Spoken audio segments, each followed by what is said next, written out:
बहुत समय पहले की बात है, जब दुनिया आज से बिल्कुल अलग थी।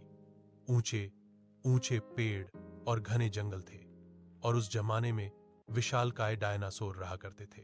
उन्हीं जंगलों के किनारे एक छोटी सी झोपड़ी में हीरा अम्मा रहती थीं। हीरा अम्मा बहुत बूढ़ी थीं, लेकिन उनका दिल बहुत साफ और बहादुर था। वह रोज सुबह जंगल से लकड़ियां और जड़ी बूटियां इकट्ठा करने जाती थीं। एक दिन जब अम्मा एक नदी के पास थीं, तो उन्होंने जमीन पर एक जोरदार थरथराहट महसूस की। पेड़ों की पत्तियां तेजी से हिलने लगीं। इससे पहले कि वह कुछ समझ पाती, झाड़ियों में से एक विशालकाय डायनासोर बाहर निकला।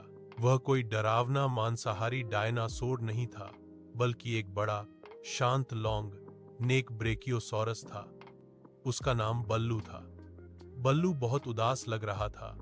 अम्मा ने देखा कि बल्लू के एक पैर में एक मोटी, नुकीली लकड़ी फंसी हुई थी, जिसकी वजह से वह लंगड़ा रहा था और उसे बहुत दर्द हो रहा था। हीरा अम्मा डरने के बजाय बल्लू की उदास आंखें देखकर पिघल गईं। उन्होंने धीरे से कहा, अरे, तुम तो तकलीफ में हो मेरे बच्चे। डरो मत। बल्लू ने अम्मा की तरफ देखा। उसे महसूस हुआ कि यह छोटी सी इंसान उसे नुकसान नहीं पहुंचाएगी।